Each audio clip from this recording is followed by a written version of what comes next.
Welcome to the edge of a cliff on Voice of Compassion. Imagine hanging between earth and sky. Fear surrounds you. Time is running out. Tonight we share a powerful Zen story about facing the ultimate uncertainty. It asks a simple question: can we find peace in the middle of a storm? Can we taste joy even when we are afraid? The answer lies in a single perfect strawberry. Relax your body, let go of what you cannot control, and let your spirit rest in the story of the tiger and the strawberry. Story 12, The Tiger and the Strawberry. Part 1, The Chase, Plötzlich the Cliff, Bowls, the Vine. Introduction, Running from the Shadow. It began as a quiet walk. A man named Kenji traveled alone through a forest path at the edge of the mountains. The air was cool and the trees were tall. Sunlight reached the ground in broken pieces like soft coins of gold. Kenji told himself he was only walking, but inside him he was running. Not with his feet, with his mind. He had left his village with a heavy heart. Too many worries, too many mistakes. Too many fears that followed him like invisible dogs. He worried about money. He worried about a harsh argument he had with his brother. He worried about the future, how quickly life could change, how easily everything could fall. And beneath all those worries, there was something deeper, a feeling that life was chasing him. As he walked, the forest felt both beautiful and dangerous. Birds called from above, leaves moved gently in the wind, but there were also deep shadows between the trees, shadows that looked like they might hide anything. Kenji tried to breathe slowly. He tried to calm himself, but his thoughts did not obey. What if something happens? What if I lose everything? What if I'm not strong enough? He told himself. Stop thinking, just walk. Yet the fear inside him grew louder. And then he heard it, a low sound behind him. Not wind, not a bird, a heavy step on dry leaves. Kenji stopped. His body went still. He listened. Another step, then another. Slow, powerful, close. Kenji's heart began to beat harder. He turned his head slightly, looking back through the trees. At first, he saw only darkness. Then he saw movement, a shape, large, striped, silent, a tiger. Its eyes were locked on him, not angry eyes, hunting eyes. Kenji's blood turned cold. His mind screamed, "Run!" Kenji did not think. He moved. He ran forward, crashing through bushes, slipping on roots, breathing fast. Behind him, he heard the tiger's steps become quicker. Thump, thump, thump. The forest that had felt peaceful seconds ago now felt like a trap. Branches scratched his face. Leaves slapped his shoulders. The ground rose and fell under his feet. Kenji's lungs burned. His legs shook. He ran like someone running from death, but also like someone running from himself. Because in that moment, the tiger became more than an animal. It became everything he feared. The past that chased him, the guilt, the worry, the unfinished pain. And no matter how fast he ran, the sound behind him stayed close. Thump! Thump! Kenji's eyes widened. The trees ahead began to thin. Light grew brighter. Wind became stronger. He pushed forward, desperate for space. Then the forest opened, suddenly, and Kenji stopped so fast his body almost fell forward, because the ground ended, a cliff, a deep drop into a rocky valley below. The wind rose from the valley like a cold breath. Kenji looked down. Far below, he could see stones and a narrow river shining like a silver thread. It was too far, too steep. No way down. Kenji turned back. The tiger stepped out of the forest behind him. Its body was huge. Its fur was golden and black. Its shoulders moved like a powerful wave. It took one slow step closer. Kenji's throat tightened. His mind raced. No escape. The tiger came closer. Kenji stepped backward without thinking. His heel touched empty air. His stomach dropped, and then he fell. The cliff, hanging between life and death. Kenji's hands shot out. His fingers grabbed a vine growing from the edge of the cliff. The vine was thick, rough, twisted like an old rope. It burned his palms as he caught it. His body swung in open air. For one terrifying moment, he felt the full emptiness beneath him.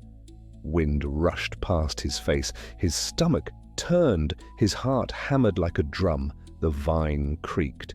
Kenji clung tighter. His arms shook. Above him on the cliff edge, the tiger appeared. It looked down at him. Its breath made a low sound, not a roar, a patient warning. Kenji looked up at the tiger. Then he looked down again. The valley below waited in silence. His body began to tremble from fear and strain. His fingers slipped slightly on the vine. He squeezed harder, feeling the vine cut into his skin. He tried to pull himself up, but the cliff was smooth and steep. No good place to climb. No foothold. His arms were not strong enough. Kenji pressed his cheek against the vine for a moment, panting. The vine smelled of earth and bark. He closed his eyes. In his mind, thoughts shouted again. "This is it. You will die. You should have been better. You should have done something different." Kenji opened his eyes and looked around, desperate for any help. To his side, about a meter away, there was a small ledge, a narrow shelf of rock. If he could swing to it, maybe he could stand, maybe he could rest. Kenji gathered strength. His arms burned. He swung his body slightly left, then right, trying to create momentum. The vine groaned again. He almost lost his grip. His fear rose like a wave, but he tried again. He swung and swung. Finally, his foot brushed the ledge. He pushed, twisting his body, and managed to place one foot on it, then the other. His knees bent quickly, almost collapsing, but he was standing, still holding the vine with both hands. The ledge was wet and narrow. His toes hung over the edge. Wind struck his face.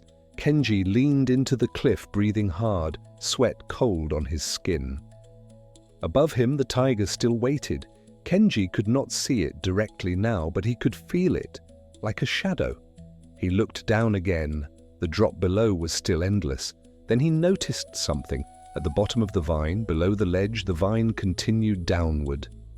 And there, moving slowly in the dim light, were two small shapes, mice, one white, one black. They clung to the vine and began to gnaw it. Tiny teeth, small bites, but steady. Bite, bite, bite. Kenji's breath caught. His eyes widened with horror. The vine is being cut, he realized, little by little. The white mouse gnawed, then the black mouse. They took turns, as if in rhythm, as if time itself had teeth. Kenji's mind tried to understand what he was seeing. White, black, day, night. Time passing, his life shrinking. And as he stared, frozen, another sound came from below. A low growl. Kenji's blood turned cold again. He looked down into the valley. On a rock shelf far beneath him, another tiger moved. A second tiger. It paced slowly, looking up, waiting. Kenji felt trapped between two deaths. Above, the tiger. Below, another tiger, and the vine, slowly being eaten by time. His chest tightened so hard it felt like it might break. He pressed his forehead against the cliff. Rain did not fall here, but his face was wet anyway, from sweat, from fear, from the small, helpless tears of a human being caught in nature's hands. And in that terrible moment, Kenji whispered to the air, "What do I do?" Story 12. The Tiger and the Strawberry. Part 2. The Strawberry plus the Now. Plun reflection. The strawberry appears. Kenji's breath came in broken pieces. He could feel the vine trembling under his hands. He could feel the tiny bites below, small, steady, unstoppable. Bite, bite. He looked up. Above, the tiger waited at the cliff edge. It did not roar, it did not rush, it only watched. Kenji looked down. Below, the second tiger paced slowly on the rock shelf. Its tail moved like a quiet warning. Kenji felt his mind spinning in circles, searching for a door where none existed. Should I climb? Should I jump? Should I scream? Then his eyes fell to the cliff wall beside him, and he saw something small, something bright. A single strawberry plant grew from a crack in the rock.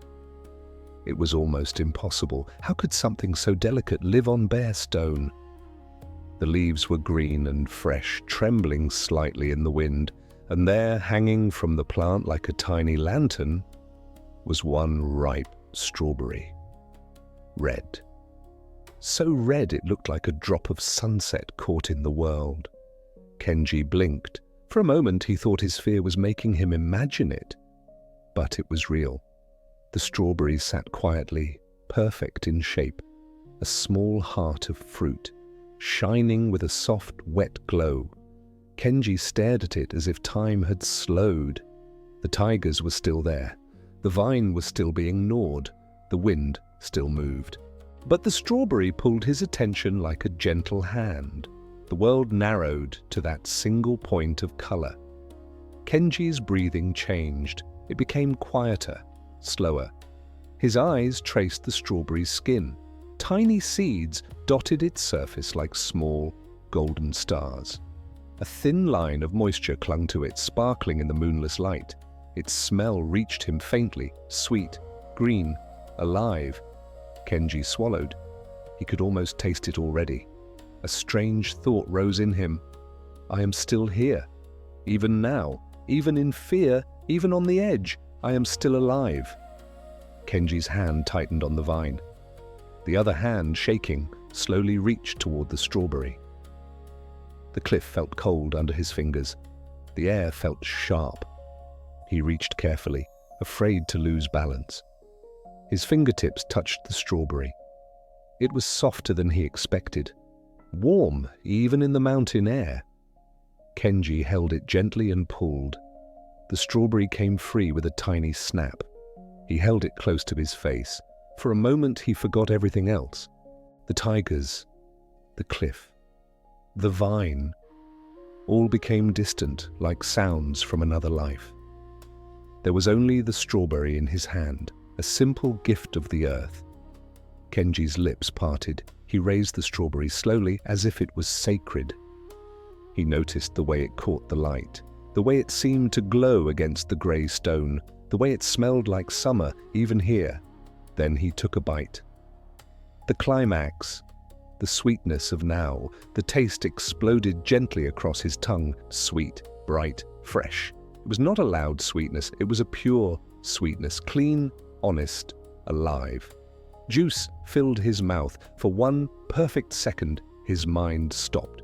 No past, no future, no story, only taste, only breath, only the simple miracle of being here. Kenji closed his eyes. He chewed, slowly. He felt the strawberry's soft texture, the tiny seeds, the cool juice. He heard the wind again, not as a threat, but as wind. He heard the river far below, not as danger, but as water, moving. He even heard the tiger's low growls, faint in the distance, but they did not control his heart. Because in that moment, Kenji was not living in then. He was not living in maybe. He was living in now. The white mouse and black mouse continued their work. Bite, bite. Time still passed. The vine still weakened. The world did not stop being uncertain, but Kenji stopped fighting the truth of life. He opened his eyes and looked at the strawberry in his hand. Half eaten now, still shining. He took another bite, and again the sweetness spread. Kenji felt tears rise, not tears of fear this time, tears of clarity. How strange, he thought.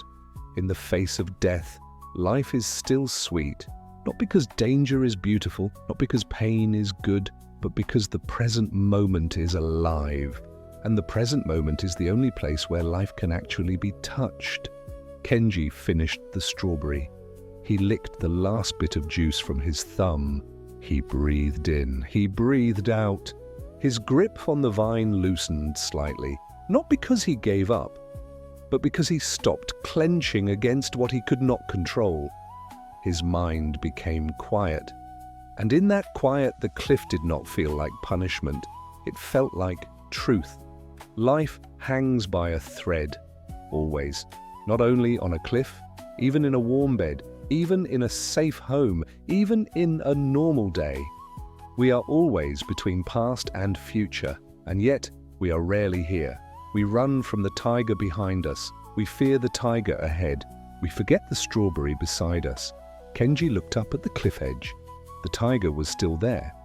He looked down to the ledge below. The second tiger still waited. He looked to the vine. The mice still gnawed. And Kenji smiled, very slightly. Not because he was happy about danger, but because he finally saw the truth clearly. I cannot control the past. I cannot control the future. But I can meet this moment fully. Reflection. And now, dear listener, it may be you are not hanging from a cliff, but many of us live as if we are. We feel chased by fear, chased by regret, chased by what if. We hold on tightly, our hands aching, our mind screaming. We look up and see danger. We look down and see uncertainty. We watch time pass, day and night, like mice gnawing quietly at our life. And yet, there may still be a strawberry beside you, a small sweetness, a warm cup of tea, a deep breath, a soft blanket, a kind message, a quiet moment before sleep. Life does not always wait for perfect conditions. Sometimes peace appears right in the middle of fear, not by removing danger, but by bringing you back to now. So tonight, take one slow breath. Feel your body on the bed. Feel the air entering your lungs. Feel the quiet around you. This moment is real. This moment is yours. The past is behind you. The future is unknown. But now you are here. And even here, life can still be sweet. Rest now. Let the tigers stay outside your mind and taste the strawberry of this moment, slowly, fully, with peace. The end. The strawberry is sweet, the moment is full, and the fear dissolves. As you drift towards sleep or return to your day, remember Kenji. You cannot control the tigers of the past or future, but you can control your attention. Look for the small joys growing in the cracks of your day. Taste them fully, because this moment is the only life we have. Thank you for being here with Voice of Compassion. Breathe in presence, breathe out worry, rest well.